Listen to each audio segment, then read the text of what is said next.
Good morning on this Sunday, February 23rd, and welcome to the Georgia Gang. Atlanta's Inspector General resigns just before the City Council voted on major changes to the office. Also, Georgia's Republican and Democratic leaders weigh in on President Trump's first month in office, and Decab County announces a major shakeup at its police department. Melita, Phil, and Brian are all here. Alicia Thomas-Cersei is filling in for Theron. The debate and discussion begin right now. From the Fox 5 studios, the Georgia Gang starts now. This week, the Atlanta City Council voted to create a governing board to oversee the office of the Inspector General, thus ending the office's independence. The former Inspector General, Shannon Manigault, announced her resignation on the steps of City Hall ahead of that council vote. Pure and simple. It's retaliation. Atlanta Mayor Andre Dickens and members of the City Council say Shannon Manigault broke the law because she subpoenaed dozens of bank records without telling the people involved. She stepped down just before a council committee was set to vote on restricting the Inspector General's subpoena power and access to city records. Vote is closed. 6 yeas, 1 nay. The item carries. It's going to destroy the office. I'm not going to mince words about that. It is going to destroy the office. I know it, you know it, and they know it. Manigault was joined by former City Council President Felicia Moore, who pushed to create the office in 2020. That's when the city was embroiled in a procurement scandal involving former Mayor Kasim Reed's office. A spokesperson for Mayor Andre Dickens wrote, "We thank the Inspector General for her service to the city of Atlanta. We look forward to working with a new Inspector General and independent board in the near future." City leadership has made it crystal clear.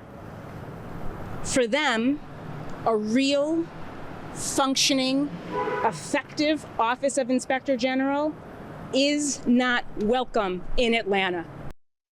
Well, this has been a bitter feud. Melita, to you first this week. Can you shed some light on all of this, considering the public corruption that we've seen in previous administrations? I mean, Atlanta voters wanted an independent and strong Inspector General.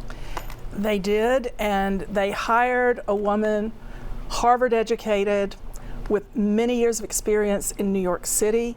You can see that she's very well spoken. She really showed how well spoken she was. After her press conference, she had an hour-long interview with Rose Scott, and that Harvard education law degree was really coming out. There are rumors that she may be taking the information she's most recently found to the FBI. There are lawsuits already flying, and so we haven't heard the last of her or the issues that she was uncovering in City Hall, or the litigation that pits her against the city attorney, who's also a formidable woman. Patrice Perkins Hooker is I'll in full disclosure say she was a former board member of Georgia Windlist, but she's also a formidable lawyer. And it will be very interesting to see the maneuvering between the two, the lawsuits that have already arisen and those that will continue. Phil, what do you think? I mean, we certainly haven't heard the last of this. No, and it's been a feud and a tug of war between Mayor Dickens and the Inspector General for over a year now. I do think obviously there should be an Inspector General. I do think there should be a board. I think the board is good. I didn't want the mayor naming the board. That was good. It's been modeled after the state inspector general, who has an oversight board in other counties. So I think that people can be comfortable with a board that's different people and different stakeholders are putting it in. I do think that there should be guardrails, and that's what the city council was doing. I don't like what the inspector general was doing in terms of investigating with invading privacy. For example, a spy pen, you just lay it down, leave, and then try to find out what people are saying. I think that's way out of bounds, and things like that where she was criticized for. I do think that there's got to be probably with lawsuits that Melita's talking about, there's got to be some resolution there. In fact, you've got to be very careful. I think she should have gone more to the police, the district attorney, the U.S. attorney, rather than just trying to go to the press. She got in trouble with a lobbyist who is now suing her, and so I think that that's got to be really policed when we get a new inspector general. Alicia, do you think she went too far?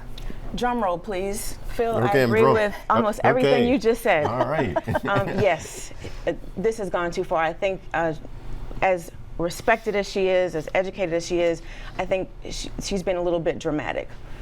When you look at the legislation that was passed, it does, I think, some very simple things. One of them is split the boards for the ethics and the OIG's office. Why they were both reporting to the same board doesn't make a lot of sense. They want her to follow this office to follow the state law and show probable cause before you go into someone's bank account. We're talking about private citizens, not even employees of the city, showing up at people's doors without, of course, any prior knowledge, interviewing employees, and they weren't allowed to have legal representation with them. So these are things that even law enforcement can't do. And by the way, she's not a law enforcement officer. And so some of the things that she was doing, I think, were overreach. And so I don't think anyone here, particularly the mayor's office or city council, is concerned about the oversight. They want oversight. No one wants to see corruption. I think everybody's been transparent here.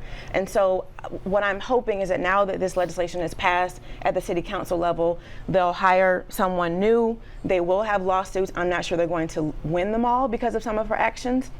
But it's time to move on and, again, make sure that they can do their job, which is to ensure there's no corruption happening in City Hall. Brian, no doubt this is a difficult job at Atlanta City Hall.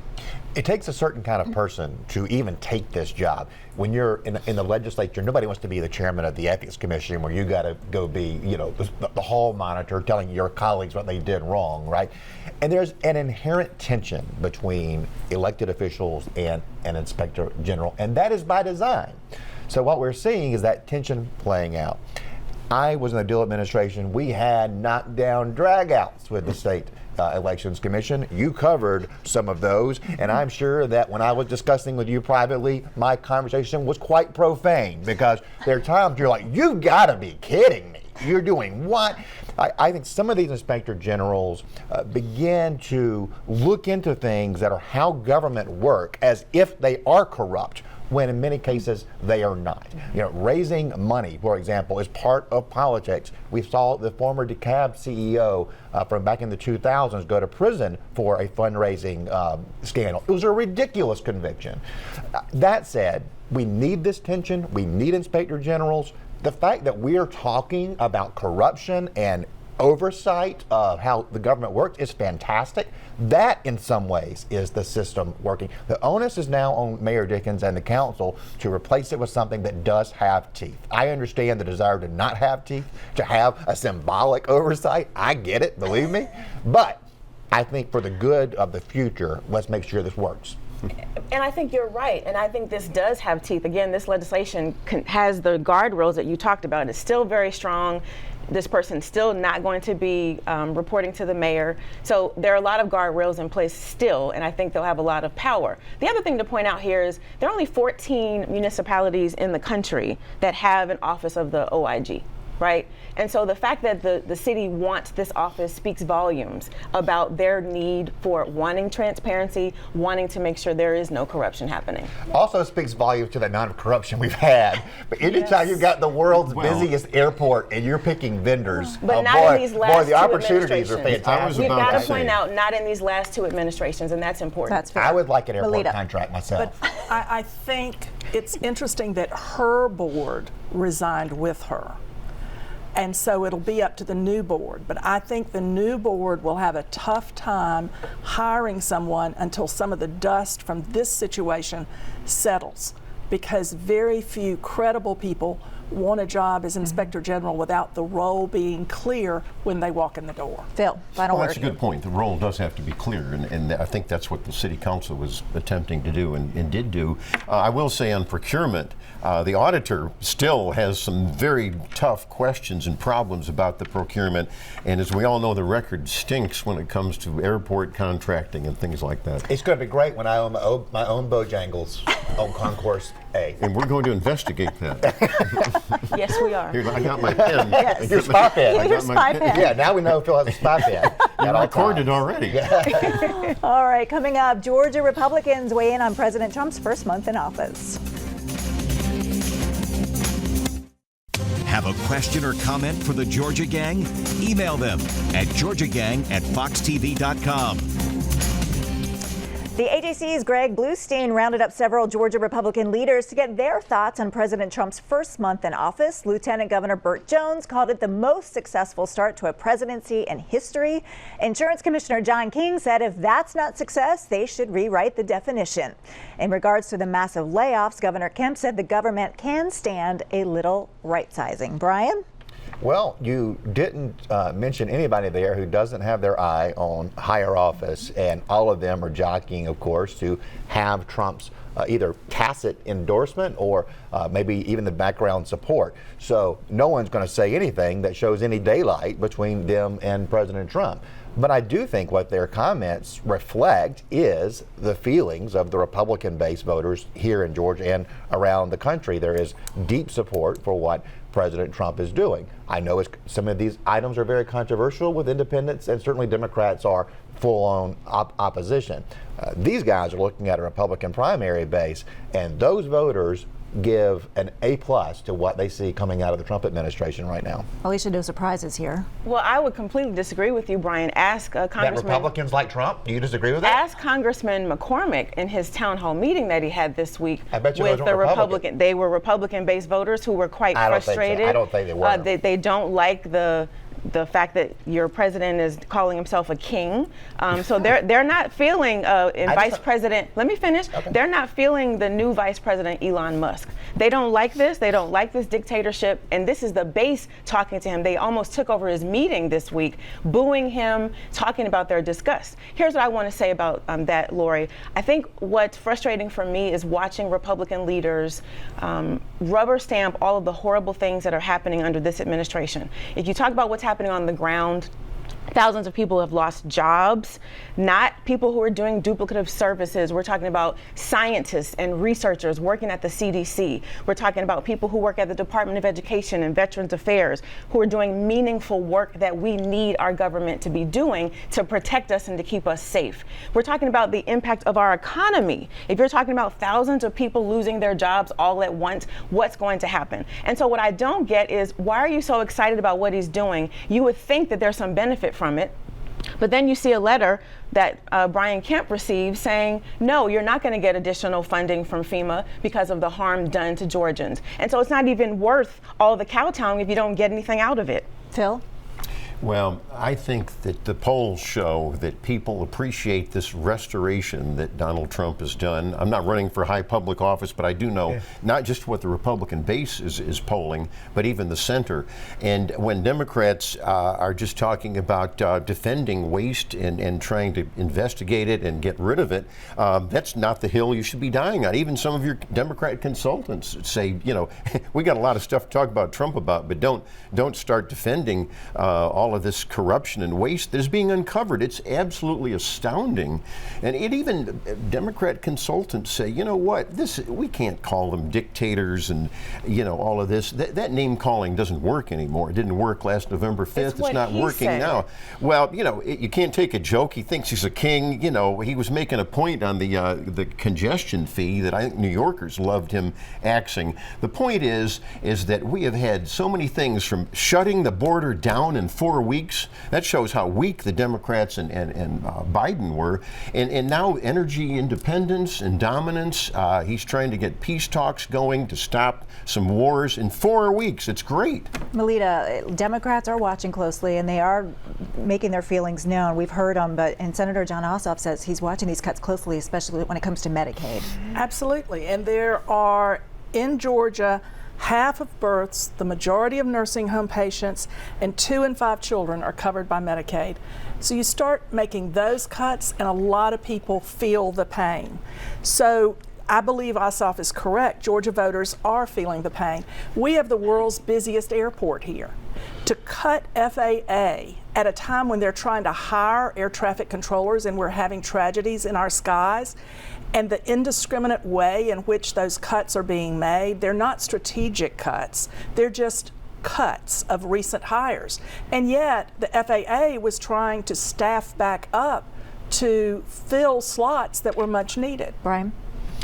I want to correct one thing. That was not a GOP group that McCormick was talking to. That was a constituent town hall. So I'll disagree with you on that part. this is not the base revolting. The base loves what he's doing.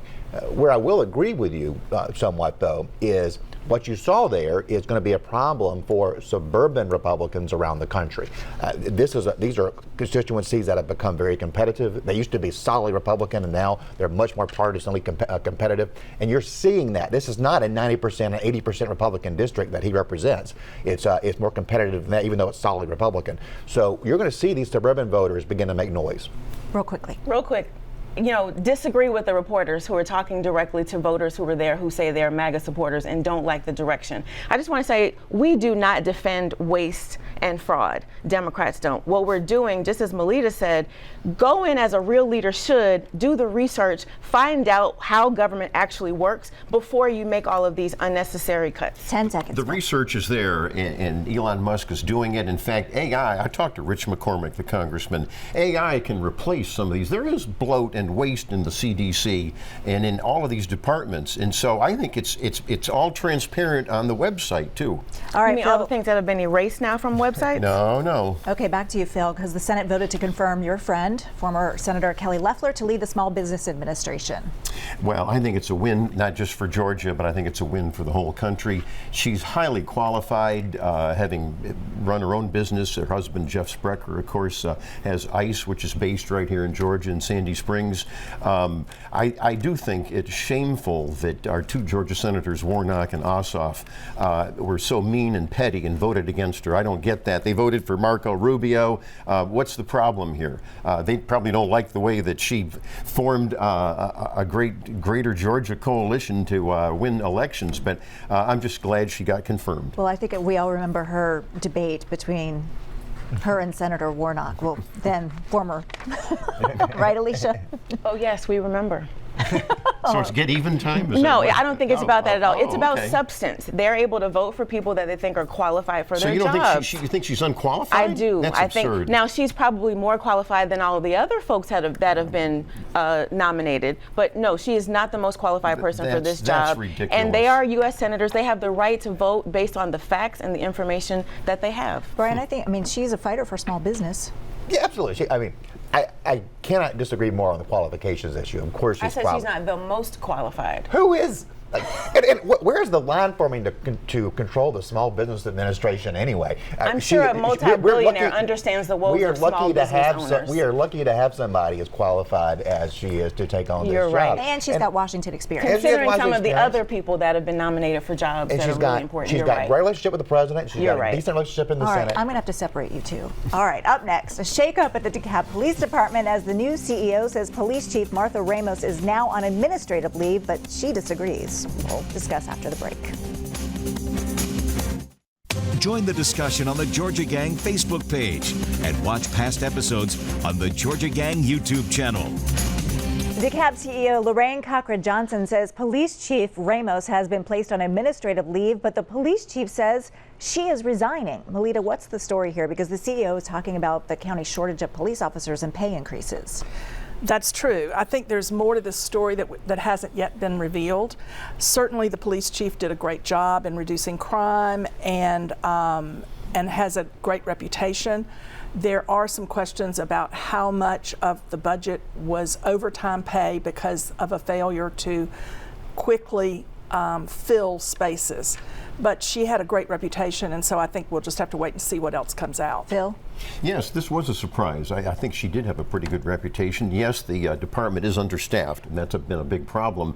But I agree with you. I don't think we know the full story yet. I was surprised. I do like the new CEO, Lorraine Cochran-Johnson, but I think this could be a misstep. Well, people new in their job, just like President Trump has cleaned house up and down the ladder of the federal appointments, and I think the new CEO deserves the chance to have her own team. Alicia. And I agree. I think certainly she's a political appointee. The CEO has the right to hire who she wants. I'm not sure this was handled correctly from a PR standpoint. So I think that's the issue here. What's important to note here is I think what we're going to find out as more information comes out, the chief was told by the COO that she's going to be relieved of her duties. They wanted her to step back from her responsibilities. And so The issue here is whether she's going to resign or whether she's going to be terminated.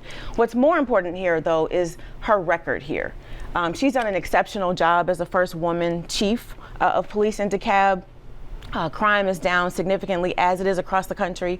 One of the reasons, though, that crime is down significantly in Decab is because of that triple overtime policy that Melita just mentioned. It's not a budget issue. It's an intentional, innovative way to have police officers out in the community more often. And so they're getting triple overtime, which allows them to pay for weddings and college and all of the things that they want to do. You know, my husband's in law enforcement. Law enforcement folks will work 2 or 3 jobs because they don't get paid enough. And so they found a way to reduce crime and pay their officers more. So she's done a great job. She's going to be just fine after all this is over. All right, moving on. More than 100 Georgia lawmakers are backing a bill to ban automated speed cameras in school zones, citing concerns over excessive fines and improper enforcement. Now, since their legalization in 2018, these cameras have generated millions in revenue, but critics argue they prioritize profit over public safety. Supporters insist they deter speeding and protect students. Brian, where do you fall on this? Well, let me start off by saying the effectiveness that we have seen. You know, Melita and I were talking about this earlier. In parts of Atlanta that have implemented this, we have seen a significant decrease in speeds in these school zones. We see very few repeat offenders because people learn their lesson the first time. The second and third tickets shoot up a lot more. The first ticket's $75 and you don't get a point on your license. Those are all important points. I think we all know that in Atlanta and Metro and across the state, we need to slow it down here in Georgia. We've got less police on the roads than we used to, and this is a way that works, and there's no staffing, there's no retirement benefits or health care benefits for these cameras. I think the question that's going to come down to here, because there is some support in the General Assembly for this program, is where does the money go? Currently, the law says they have to go to the city or county that employs the police in that spot. There's some legislation out there that will make it go to the schools. I think that's a worthy debate. This is a big pot of money. Let's not not joke about that. It is a lot. That's true. But this is something that can be used for good, and it does change behavior. If it didn't change behavior, I think I'd have a problem with it. Melita. Well, talking about money, you always follow the money. And the companies which install these cameras get a cut from the fines. And those companies in turn spend hundreds of thousands of dollars on political contributions to the legislators. But they've also been very effective. In DeKalb County, during 4 school zones over a 5-day period, they clocked more than 22,000 violations. Then they did some public education. They started using the cameras, and violations fell by 92%. So there's some really busy highways, as Brian said, in Atlanta, and in Metro Atlanta, the safety of the school children depends on people slowing down, and these cameras force them to do that. And Phil, we've seen some tragic accidents, with school buses and pedestrians. Well, we have. I'm in favor of keeping the cameras. If there are some areas that are really ripping off people, I think at that point, maybe you ought to have a cap on some of the fines, but keep the cameras. All right, we'll leave it there, folks. Coming up, winners and losers. Stay tuned. Time now for the week's winners and losers. First, we want to wish happy birthday to our own Theron Johnson, who's out of town celebrating. He was also named to Atlanta Magazine's top 500 leaders, so congratulations. Also, congratulations to Rick Jackson, who received the Lifetime Achievement Award in Corporate Citizenship by the Atlanta Business Chronicle.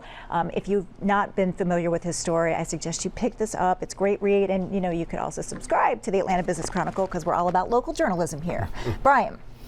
My winner are State Representatives Katie Dempsey and Scott Holcomb, a bipartisan pair. They are once again trying to get a system for Georgians who have been exonerated of crimes they did not commit after spending decades in prison. Of course we should do this. We're one of 11 states that haven't. They were fighting. Fox 5 did a great story this week. I encourage you to go see it. All right, Alicia. I have 2 winners this week. One is Michael Brewer, who has left the office of Senator Warnock. He was the press secretary there for several years, worked on the Hill for many years, and before that was my chief of staff in the state legislature. So I'm super excited about Michael's new chapter. He's an amazing, talented a great leader, and he'll go on to do great things. And then I have to say happy birthday to my husband. Happy birthday, Carlos. Look forward to celebrating you this entire week. All right, Phil. Well, did I mention that Kelly Loeffler is my winner in being a small business administrator? But my real loser is Stacey Abrams, the losing gubernatorial candidate. Get this. Waste and corruption we're talking about. The EPA discovered, thanks to Elon Musk, that $20 billion in the last few weeks of the Biden administration was parceled out to all these left-wing green groups. Stacey Abrams' group got $2 billion and only made a profit of $100 the year before. They're clawing it back, but this is an outrage. This is the bloat that I was talking about. Melita. Friday would have been the 85th birthday for Congressman John Lewis. Aww. And a group of more than 50 friends and supporters marked the occasion with a morning tribute at the temple. He's always a winner in my book for getting into good trouble. My loser of the week is the response of Governor Brian Kemp, who referenced the CDC layoffs with the dismissive government can stand a little right-sizing, which is rather tone-deaf when Georgia agriculture faces a bird flu crisis, and some of those CDC workers were in critical roles for combating that. All right, well, y'all are never at a loss for words, so thank you. Thank you for being here as Theron celebrates, and thank you for joining us. We will see you again next week. Make it a great one. Bye-bye.